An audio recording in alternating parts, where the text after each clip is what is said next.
Vamos falando por tópicos. Tá lá aí.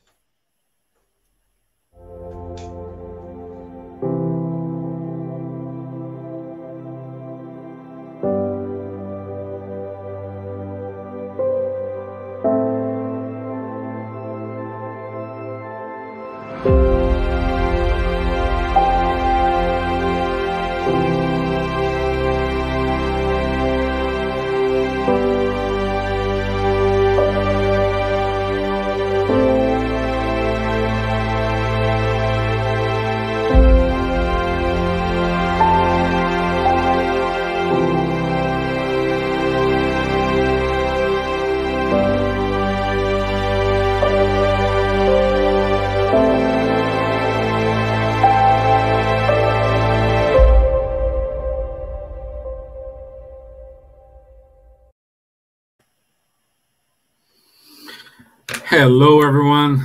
It's a pleasure to be here in name of the Spiritist Federation. My name is Stevan Bertozzo, and I am one of the coordinators of the Spiritist Federation, along with Wanderley. Hello, guys. And this is an initiative of the International Spiritist Council in celebration of the 160 years of the Medium's book. The Medium's book was published in 15th of January, 1861. And during this year, all the countries members of the International Spiritist Council are given some insights about the chapters of the Medium's book. It's impossible to go deep in the lessons, comment each sentence, each question, its details, because it's a course for more than 1 year. And we are just here giving some highlights, some topics which will call your attention in order to read the book. The main goal is to give you the opportunity to read the book and comment with us. Okay, so Wanderley, my friend, good night. Hello, guys. Good evening, everyone. Yeah, Wanderley, a little bit louder. You're very far away, my friend. Really? Okay. Yeah. Can you hear better? Mm. No? Oh, God.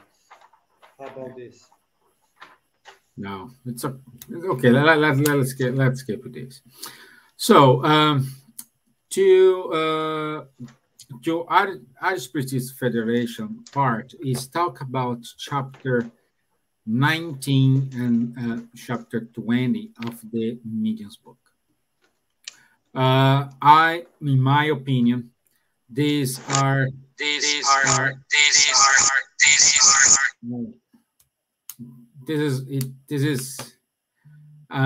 a very important topic in the entire book, because we were going to discuss the role of the mediums in communication, okay, and the moral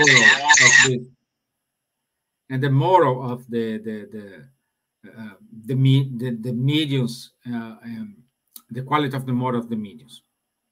In order to start, I just call by topics as we have here in the Medium's book, and we will just discuss here a little bit what each topic mean. And again, we strongly invite you to read each chapter, because this will give you a lot of information, and I hope today we can reach that goal. So, and the first topic, we have the following topics in chapter 19: the influence of the medium's spirit, the theory of inert mediums, the aptitude of certain mediums for things they do not know, languages, music, drawing, etc., and a spirit's dissertation on the role of mediums. Okay, in the chapter 20, we will talk about, let me get here, the medium's moral influence. So it's various questions. Kardec kind of follow the same patterns he did in the Spirit's book in order to ask questions.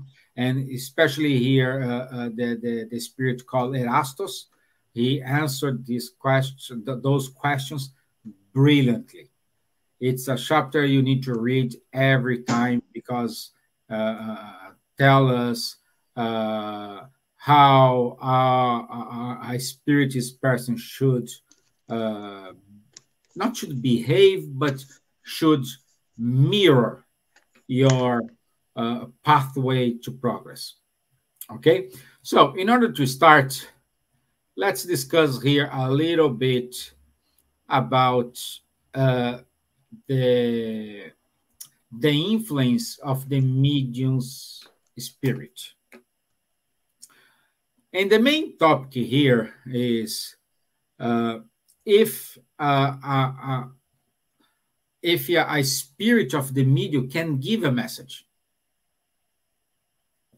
You know, so most of the times I am the medium, I am giving, but my spirit can give the message. You know? And the Spirit says, Kardec, yes, is that possible? Like the same thing when you invoke a spirit which the person is incarnated. Just to make aware of one, because at the time of Kardec, he used to invoke a lot of spirits who are in the spiritual world, and spirits who are incarnated. For many times, especially when you read the Spiritist magazine, you will see, oh, let's invoke the spirit of Mr. or Mrs. X. They are traveling there, or they are in that country. Let's call them, let's see what's going on, and they could do it. So it's that possible. Nowadays, we don't see too much of these types of invocation, even though it still exist, but we don't see it frequently, you know. And Wanderley, do you have anything to add? Let me see. How is my sound first? Okay. Yeah. It's fine. Okay. Yeah.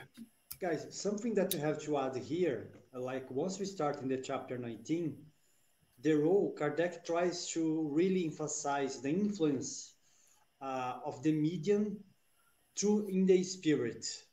And sometimes we think this influence or this process is something quite magical.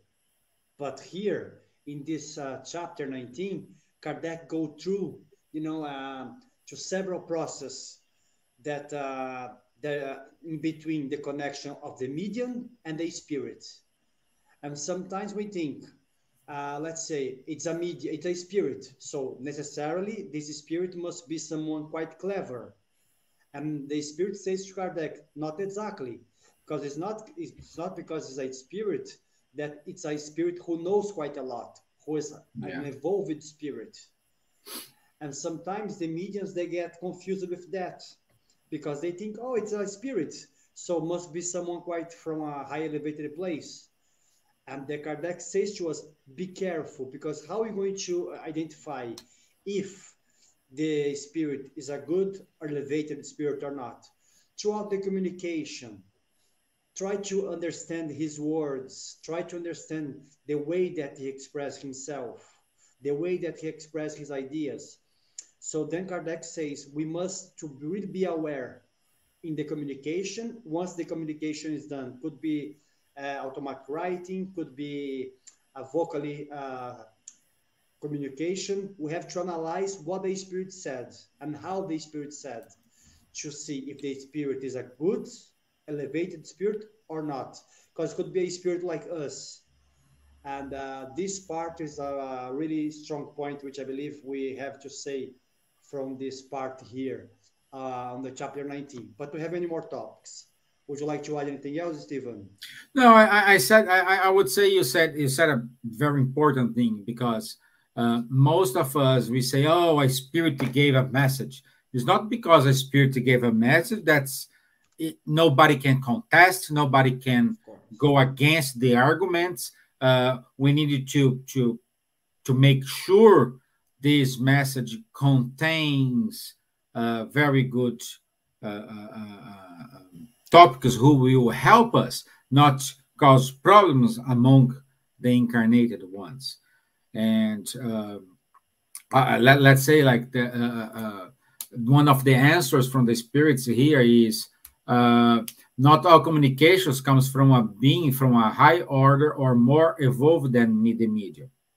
So the spirits are here, and if the medium is in synchrony, it is tuned with the spirits. They find something, they will give the message, they will do it.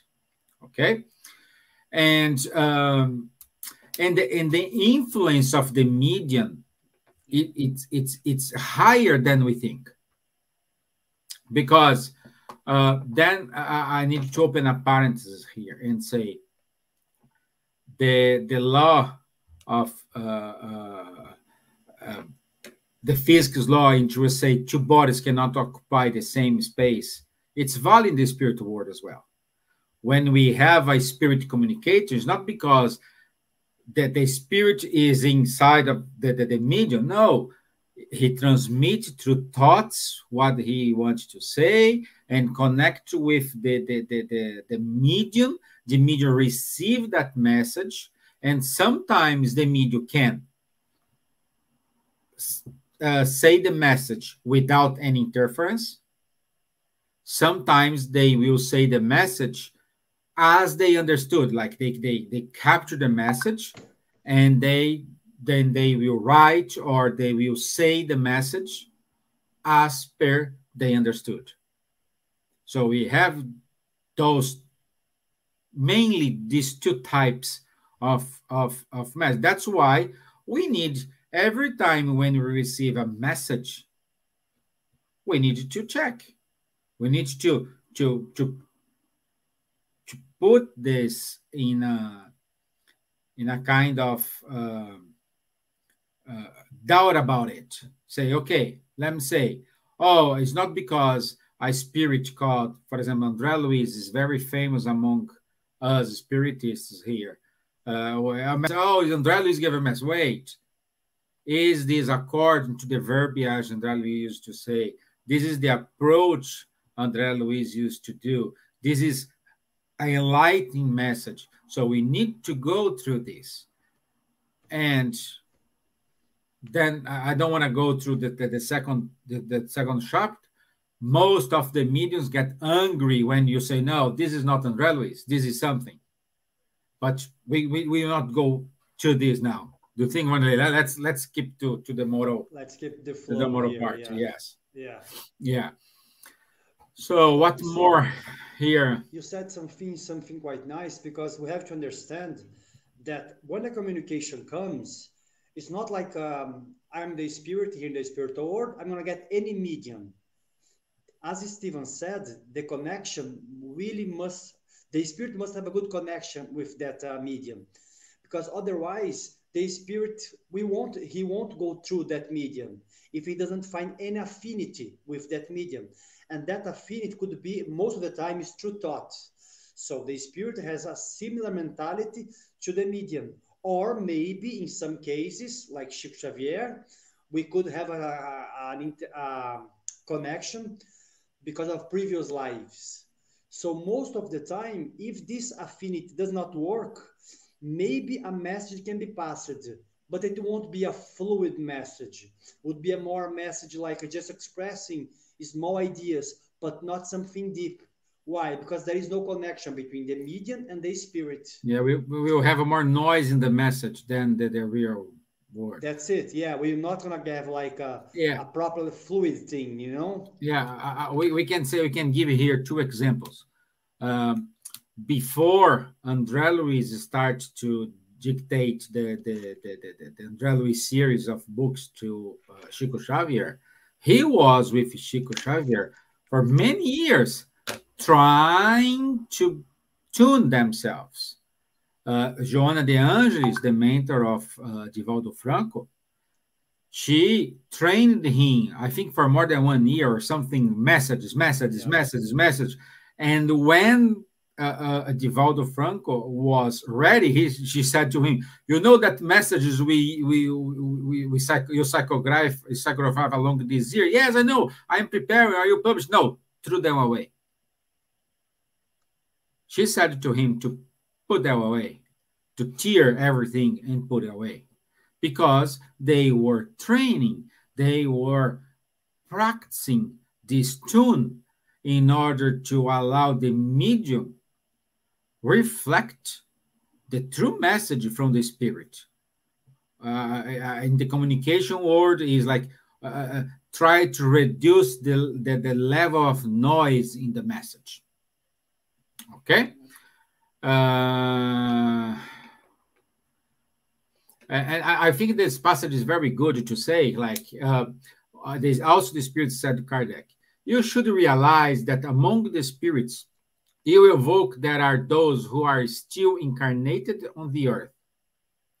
In these instances, they speak with you as spirits and not as human beings. Yep. So that's I like that this question here, by the way. And yeah, this case, Steven, happens a lot. For example, once we are sleeping, because once we are sleeping, our spirit goes away, even if it's still connected. What should I do? I'm gonna go to where I have affinities. So the spirit gonna go somewhere. Let's say my Steven, my spirit can go to Dundalk, for example, to try to talk to Steven, where Steven lives. So whatever the spirit has affinity, the spirit will go. So in this case, I can give a communication in Steven's dreams, for example. And then Steven will think, oh, I had a dream with Wanderley, but in fact, it wasn't a dream. Maybe it was my spirit, even if I'm incarnated, going to Steven in the evening while I'm sleeping, trying to send a message to him. And that happens a lot in the somnambulic states also. So Kardec explains to us that we can send messages to other spirits, incarnate and discarnated, because also once we sleep, we can go to the spiritual world and try to connect with the spirits of the dead ones, the spirits who are in the spiritual world. So this communication, all the time it happens. For some, it's like just a dream. For some, something a bit more conscious. So everything happens here in the thought. The thought is the main tool which the spirits they have in order to connect to each other. And the affinity will be the main connector between them. Yeah, great. Shall we go to the theory of inert mediums, Wanderley? I think we gave a kind of good introduction about the first topic. We can go to the theory of inert mediums. And here is quite interesting because everybody knows when Kardec was, when he began this journey, he was invited to go to the turning tables phenomena. And this is well known among the spiritists and sometimes non-spiritists, in which the tables was answer the questions, sometimes we can see baskets writing messages, and they are saying, and Kardec saw it, and he said, well, I saw the table was answer, not word, but giving notes, and the basket was spinning and writing the message. Kardec says, okay, I saw the phenomena. I saw that is not a trick thing, that is not a magic, there is nobody influencing this, but behind these taps on the table, this writing through the baskets, there is someone intelligent there. That's the first thing he said. I said, okay, I recognize I see it. I look it for anyone who's trying to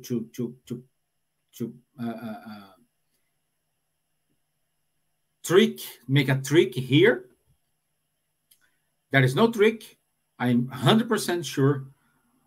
But I do not believe that a basket has own will to write a message. Someone with intelligence must be behind it. And then he started doing his studies. You know, so it's good to say that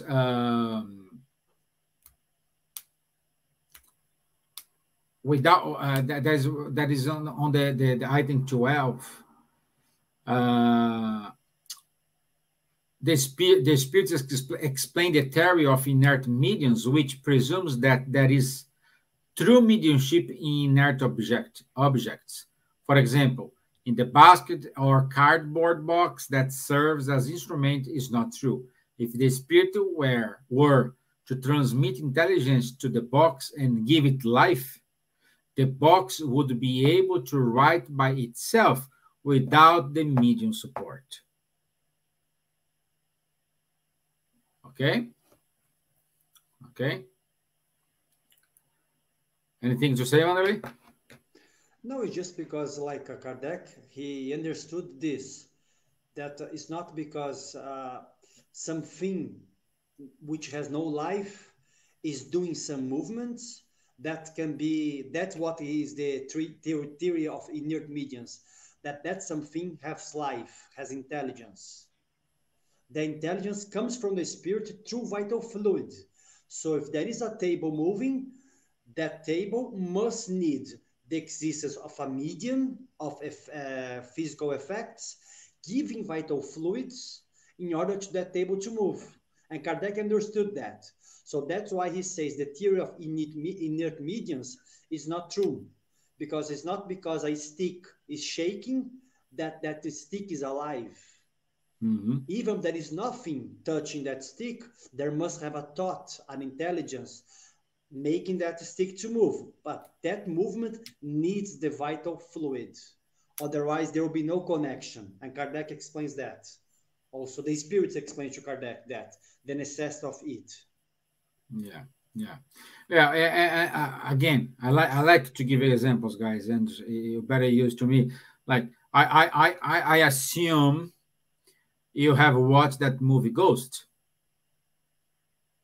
Wanderley, I know you were very young. Probably you were playing with cars, but I went to the movie, to the cinema, the theater, and I saw it quite a couple of times or more.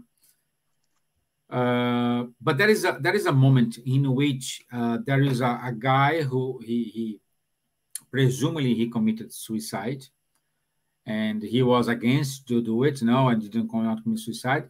But he taught the main character of the movie how, for example, to move. Sorry?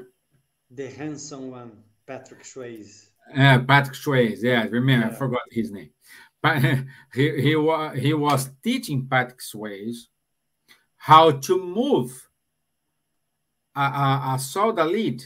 It was laid out in the floor, and with their inner will, with their inner connection. I remember one phrase when he said, "You and the can must be like one." And with this will, he was able to kick the can or move the lead. So for those who are incarnated, they will just see the can moving or the lead moving. But an intelligent being was behind it. I know it's a silly example, but this is how we can see how it works, how it can affect us. And this is around us every time, more than we think. Okay? I think this makes a good connection With the next slide. With the next topic, which is the aptitude of certain mediums for things they do not know, like language, music, drawing. And I would like to start this by, I don't remember which Spiritist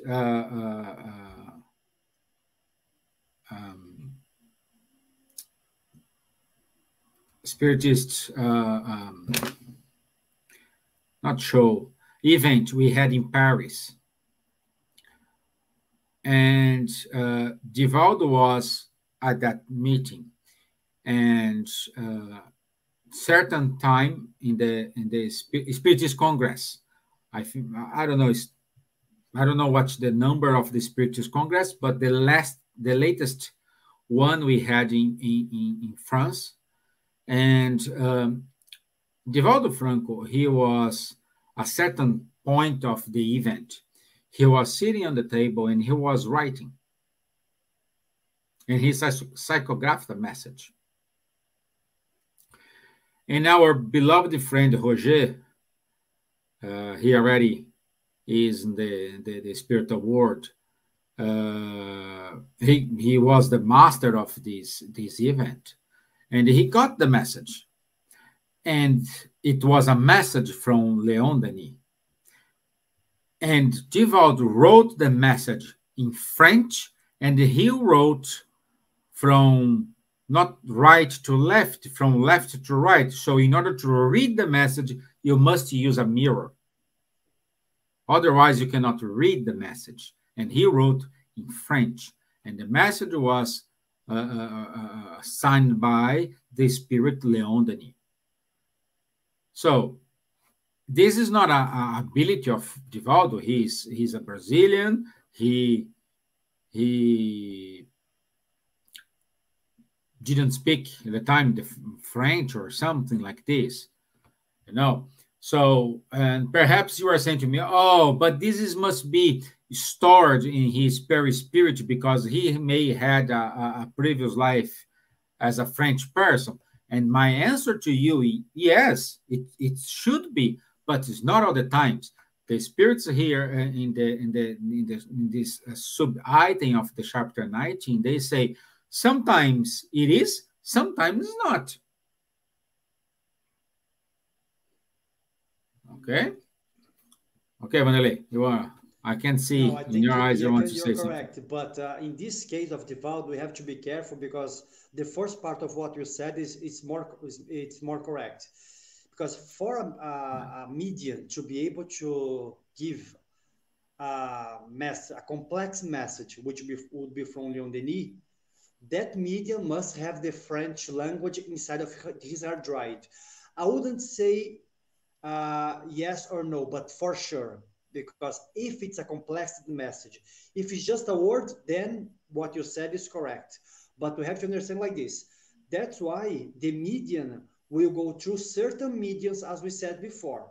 Why am I going to go to Stevan to write in Greek if I know when I look at his spirit, that Stevan never lived in Greece? How can I tell Stevan to write a message, a poem, a difficult message about law in Greek? Stevan has no ability for it. Can the spirits make Stevan do it? Yes, they can, but it's going to be a lot of work. The high evolved spirits, they are busy. They don't want to go for Stevan because Stevan doesn't know Greek. What they're going to be doing? I'm going to go somewhere else. They're going to be there with their radar, we can put it this way. Once they find another spirit, let's say they find Samantha. Oh, Samantha, she used to live in Greece a few reincarnations ago. So I'm going to go to Samantha. Why? Because in her hard drive, in her perispirit, the Greek language is there. So it's going to be a more fluid message. What Steven's trying to say about language fits correctly, but only for certain words, for few words, for art and for painting, as Steven was saying. In some case, we have this in the, how you call the guys from Gasparetto? We are not here to say we like them or not. They used to paint, and they say that used to be. Oh yeah, we have many ones. Like we have Florencio Anton, we have this guy Gasparedo. We have many mediums who paint. But again, they train it a lot. You know. No, they train, but the thing is, about art, for example, there is no language. The spirit can have, but always, if the spirit's gonna be sending even a drawing or anything like this, we have to bear in mind that for the spirit, it's much easier to go to a proper medium who knows how to paint, for example, who knows mathematics, who knows about, I don't know, physics or things like this. The message can be shared with the medium, but if the medium doesn't have that faculty, it's going to be much harder. It's not going to be easy. It's not like magic. Yeah. Well, also we have a perfect example in Brazil, the medium Chico Xavier. He wrote a lot of books, even messages in English, in other languages. He wrote, and he barely speak Portuguese, very humble family, but he could give. And in the sub-item 18, Kardec asked to the spirits, could a person who does not even know how to write to do so as a medium? And the answer was yes. But you must understand that there is a great mechanical difficulty to overcome because the hand is not used to the movements required to form letters. The same applies to painting mediums who do not know how to draw. It's not impossible, like me. If a spirit now asks me to draw a house, I'm in trouble. They will start to laugh because for sure it's not gonna be the house they want to give as a message, but it's not impossible. It requires more effort from the spiritual side in order to allow someone who are receiving this, who do not have this gift of drawing, gift of arts, to do it. And also, it's important to say, ask, and the following question 19, Kardec asked, could a medium of very low intelligence transmit communications of an elevated order? Yes, for the same reason that a medium can write in unknown language. Mediumship per se does not depend on intelligence or moral qualities. This is important, my friends. I would say again, mediumship per se does not depend on intelligence and moral qualities. In the same absence of a better instrument, a spirit can use whatever one is at hand. In other words, like Wanderley said, they try to find in that public, let's say, who is more able to transmit the message they want. But if they do not find, then you make someone do it. It's going to be harder for them, like we read in the previous question, but they will give the message. Okay?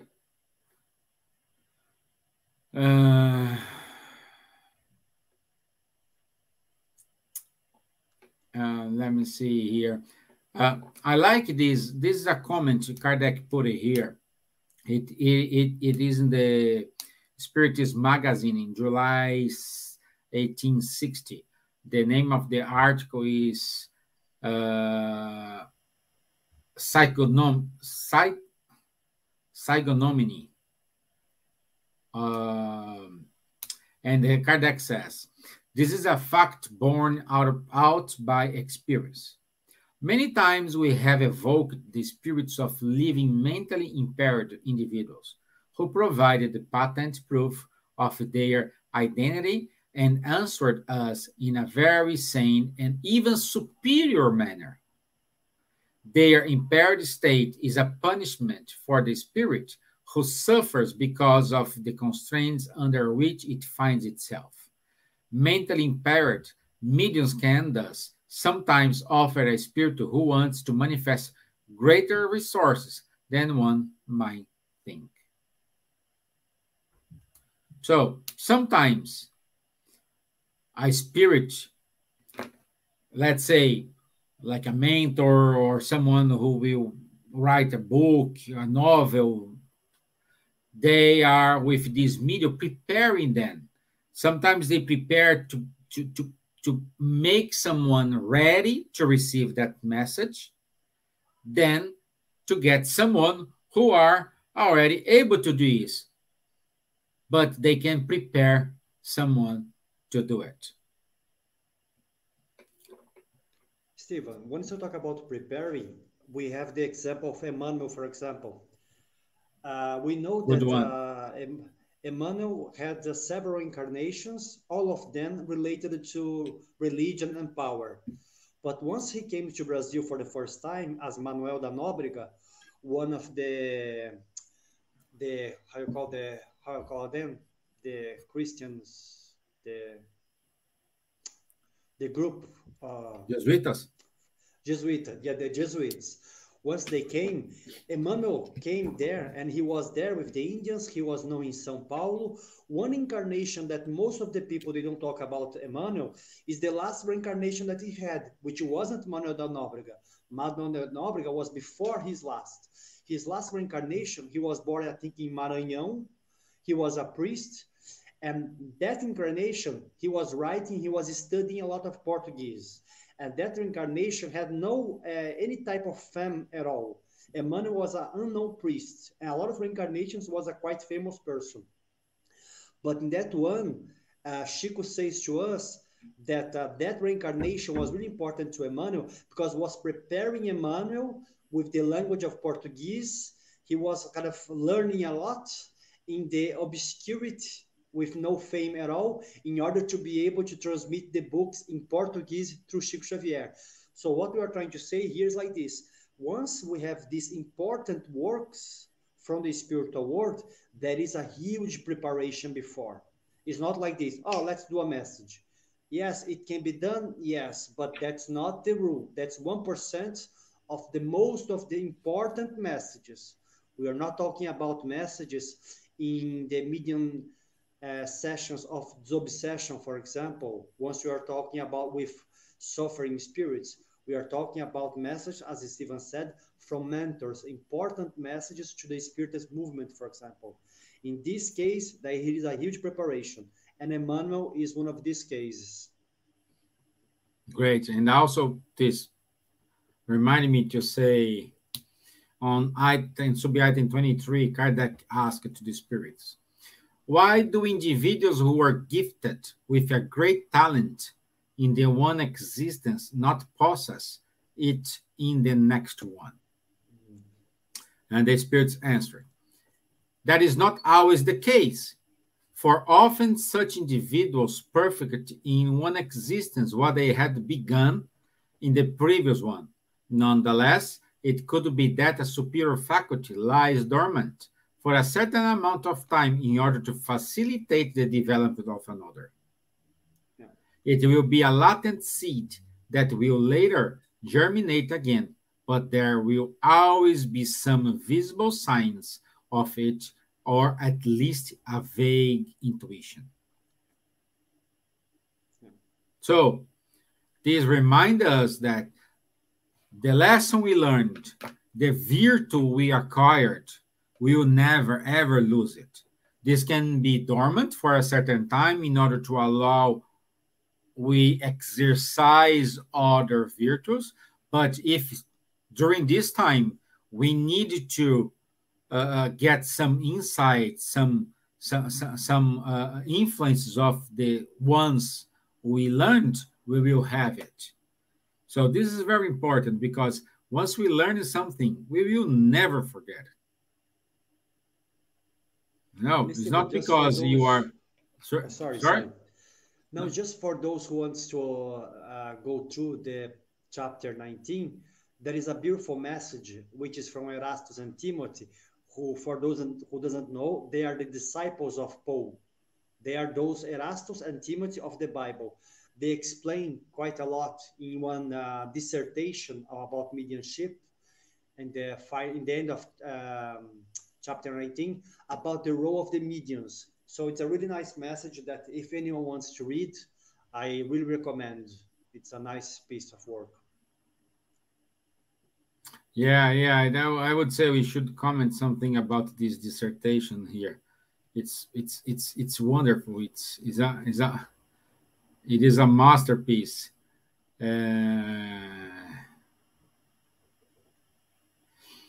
And I emphasize here the last paragraph, like a summary of the dissertation. And they say here, as we have already stated, spirits do not need to clothe their thoughts in words. They perceive and transmit them naturally amongst themselves.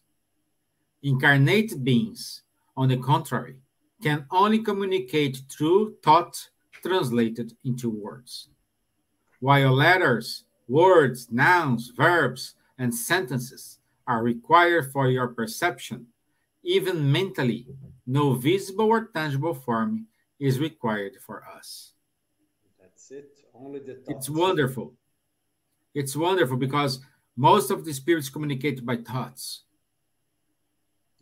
They don't need, like I know it's, if we have here a message being psychographed, we think the spirit are saying the message to the medium here. This is transmitted by thoughts. So is more powerful. Yeah, well, it's like, that's why when we think in someone, when we start to, I want to see this or that person, you start to think this. Is commonly, if this person it's already in the spirit world, and they do have the authorization, sometimes they just, in seconds, they are with us. You know? Or if they don't have authorization, if you do a prayer, your thoughts will reach that person, whatever they are. We have many examples in many books saying those spirits who are suffering, probably in the lower zones, in the suicide valley, and in other place, many times they say that the prayers reach them, and for seconds, that prayers, it was a kind of relief for them in that suffering moment. So that's why we say, do not stop praying for your beloved ones. It's not because they are not here.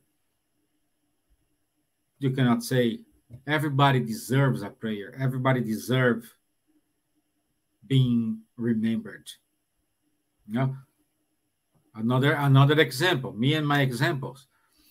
One of the stories, Divaldo used to, one day he was at the train, and he not the train, he was reading a newspaper, and he said that a man was killed himself. He jumped in front of a train. And that message touched Divaldo. And he starts to pray to that man. He doesn't know the name of that man because it was not written in the newspaper. And he called the man who jumped in front of the train. So many times during the day, he used to dedicate like 1-2 minutes praying for that person. For many time, I don't know if it's many years or quite a while, but for not a short period, he did this. Someday, a spirit he felt the presence of a spirit, and he said, "Hey, good afternoon, my friend. How are you?" And he said, "Oh, I just came here to say thank you." And Divaldo surprised, "Oh, thank you for what?" "Thank you because you helped me, you gave me hope." And do I know you? I don't know who you are. And the spirit said to him, I am the man who jumped in front of the train.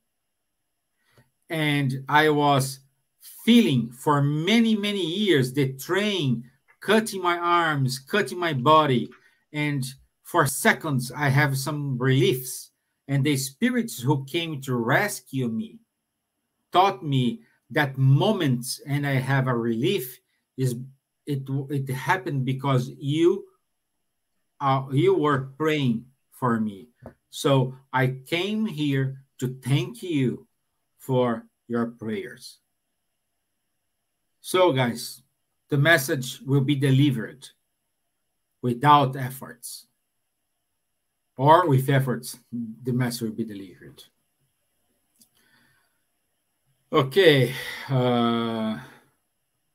let me say here, Wanderley, I think we can jump to the chapter 20 and talk more about, we do have here 14 minutes. Let's see what we can say about the medium's moral influence. This is on chapter 20. And again, Kardec asked many, many important questions. And the first question is the key question for everyone, which Kardec asked: does the development of mediumship have any relation to medium's moral development? This gives us a seminar. Just with this question, give us a seminar, because I'm sure some people will say yes, of course, and others say no. And the spirits were very straightforward here. They said, no. The faculty per se is organic and therefore independent of morality. However, the same does not apply concerning its use, which can be good or bad according to medium's character.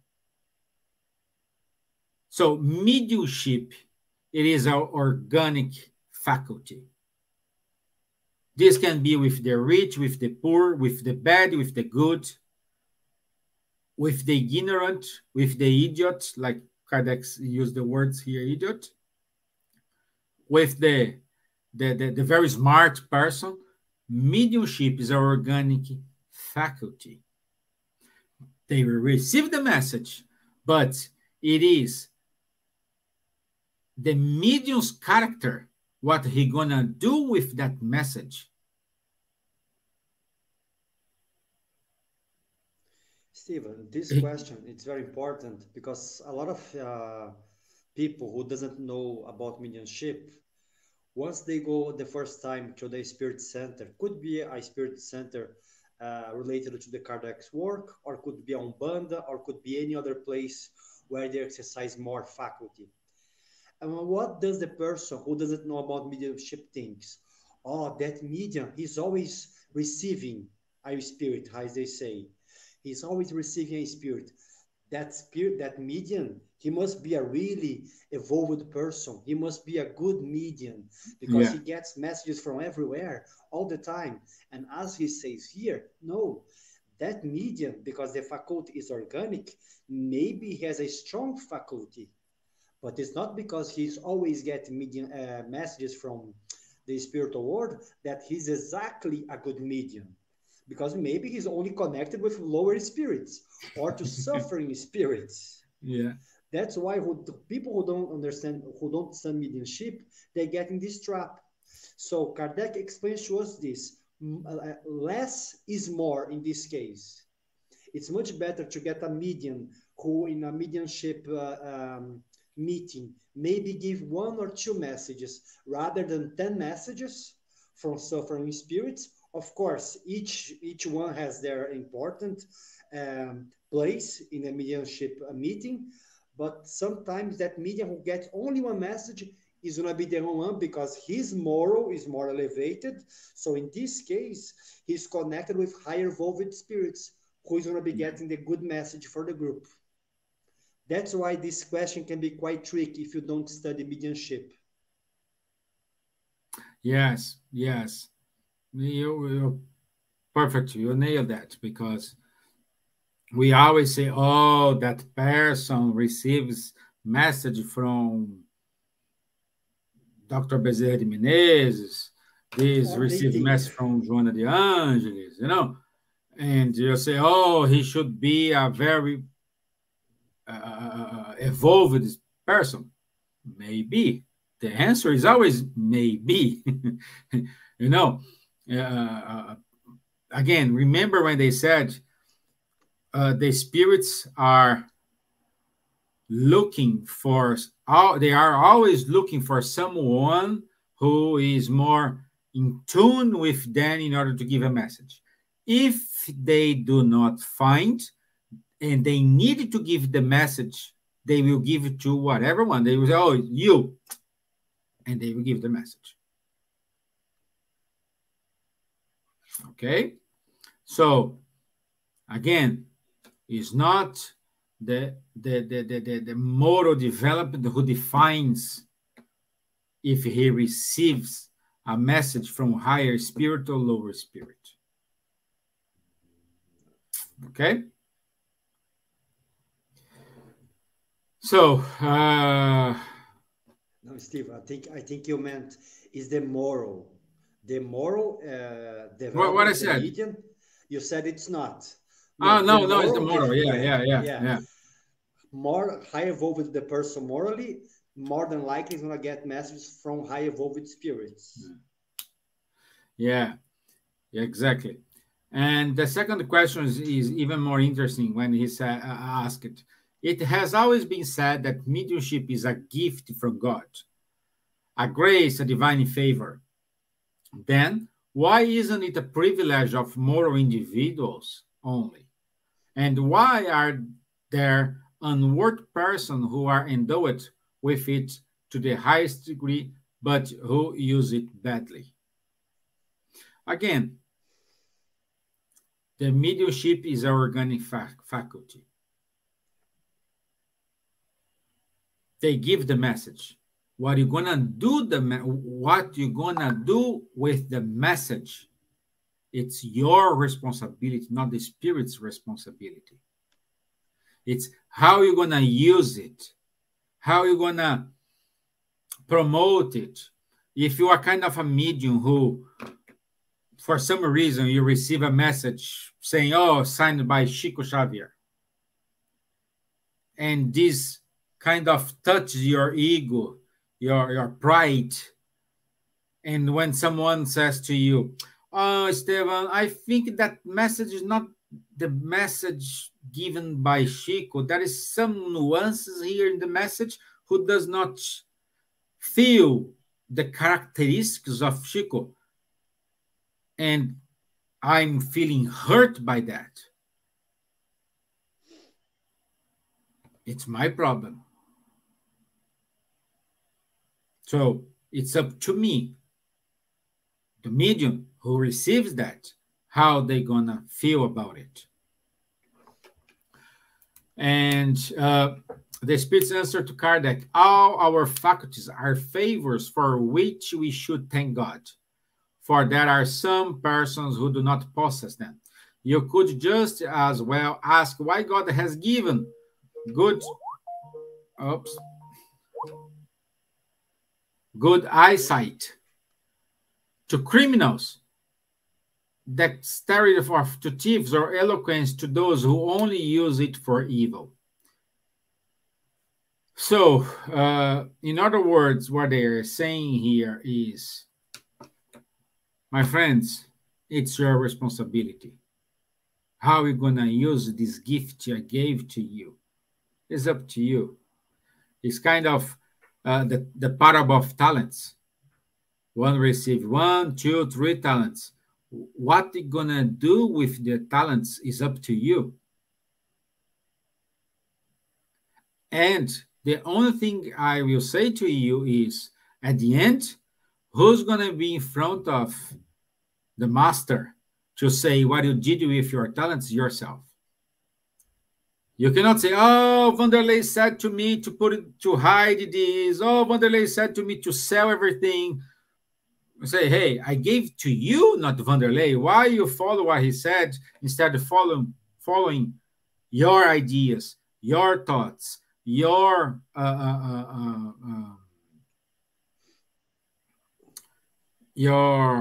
let's say feelings, you know? Steven, from the example that you gave, we have a very good example of a famous medium, which I'm not going to be saying his name, who have been accused of abusing women. He's not a spiritist medium, but doesn't matter if he wasn't or not. Everyone who knew him said that his faculties were amazing. He was a kind of a medium who would get in touch with so many spirits and giving recipes to people to get better. A lot of people, they really say that that medium really make them well. But what we have here in question 3 and question 4, we're going to see in question 4 is this. Once you have that faculty quite strong, because you are using, as Steven said, you are using that in a bad way, or you are using to take advantage to people, like in his case, for example. Again, we are not here judging anyone. What happens? Do you lose your faculty? No. Your faculty, because as he said in the beginning, it's something organic. So you're going to have your faculty still. What's going to be the problem? Good spirits, they're going to leave you, because the faculty is organic. It's like speaking or hearing or moving my hands. Other spirits, they're going to get their space of the good spirits, which going to be the lower spirits. And that spirits, they're going to start to influence that medium to do things to harm the others. That's what we saw with that medium. Once he started doing what he did, other mediums, they came. His ego was really high. He thought he was really powerful, and he could do anything. Then we see the results in the media. But he still is a medium, an amazing medium, because again, we're going to be repeating, it's something organic mediumship. It's not related with moral. His moral, we are not here to discuss, but we see by the facts what he did. But again, he's still going to be a medium for a long, long time. And of course, I think André Luis says to us that in some cases, yes, the mediumship can be stopped. But in these cases, most of these cases, they are not with these very formidable mediums like this one. It's mediums who have some kind of faculty, but in his case, he had many faculties. So it's a sad thing, but it happens. Yeah. Let me see here. That there is a message here. This is on sub-item 4 of the chapter 20. Says, there are no mediums who misuse their ability out of ambition or self-interest, or who disgrace it with some essential defect, such as selfishness, pride, and frivolousness, who do not time and again receive warnings from spirit. Most of the time, unfortunately, they do not apply such warnings to themselves. So, in other words, it's saying here, even those those mediums who are misusing the faculty, they do receive warnings. It's not because, oh, whatever, don't do it. No, they receive warnings, but it's up to them to listen these warnings or not. Again, one of the rules we need to remember is the higher spirits never, ever will interfere in our free will. They always respect our free will, even though This causes problems to us, but they cannot interfere in our decisions. They cannot interfere in our choices.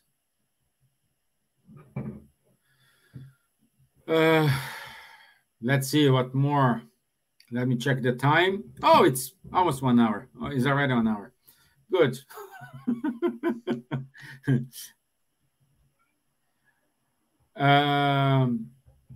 Oh, good. This is a comment from Kardec here. I like this comment here. Don't think that mediumship is given only to correct one or two individuals. Rather, the objective is greater. It is meant for all humankind. As individuals, mediums are very unimportant instruments. Thus, when we provide instructions of general interest, we utilize mediums who offer us the required abilities. But you can be very sure that the time will come when good mediums will be quite common and good spirits will no longer have to use faulty instruments. So we will learn. Our aim is reach perfection. We will reach them. If you want, if you don't want, you will get there, my friend. My friends, we will get there. If I'm not saying you will reach the perfection now, but we are walking towards it. And we reach this. Let me say, and Wanderley, I think because of the time, okay, on item 8, what you said, it is good to emphasize the example you gave, Wanderley. Item 8, imperfect mediums can sometimes obtain good communications since if they have a good faculty, good spirits can use them in the absence of better ones in special circumstances. They do so only temporarily. However, because when they find others who would serve them better, they prefer them. Yeah. So let's use a well-known phrase here is the bell rings from the spiritual world to us, not the other way around. When they need to give a message, they will give. Yeah. They will give. And in order to finish here, I like to go to the dissertation, a spirit's dissertation concerning moral influence, which is a wonderful message from the Spiritus Erastus. He was the disciple of Paul also. Yes, yes. Yeah, Wanderley knows that better, but let me find, let me find what's there. I wrote here.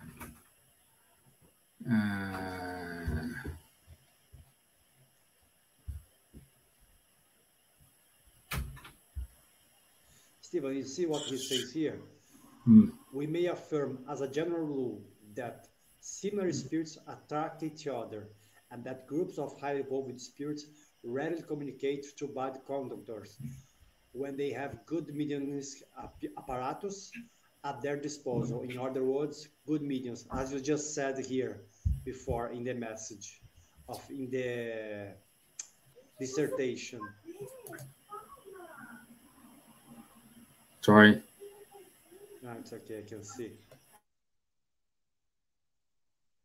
Sorry, guys, Steven just got an invader there. Yeah, some spirits noise. There's a spirit. Some incarnated ones, yeah, voice here. Yeah, you see the spirit behind. Yeah, Steven has 2 little daughters there, 2 wonderful ones.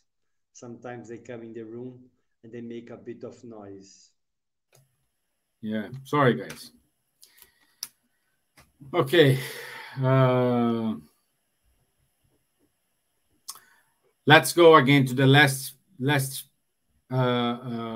paragraph of that dissertation. Spiritism has already spread extensively among humankind, and it has already sufficiently moralized the sincere followers of its doctrine, so that the spirits no longer feel obliged to utilize bad instruments or imperfect mediums. Now, if mediums, whoever they may be, become the object of suspicion due to their conduct, their habits, their pride, or their lack of love and charity, reject their communications. That is a serpent hidden in the grass. Thus is my conclusion concerning the moral influence of the mediums. So, in other words, it's better deny one truth than accept 10 wrong messages, 10 wrong informations.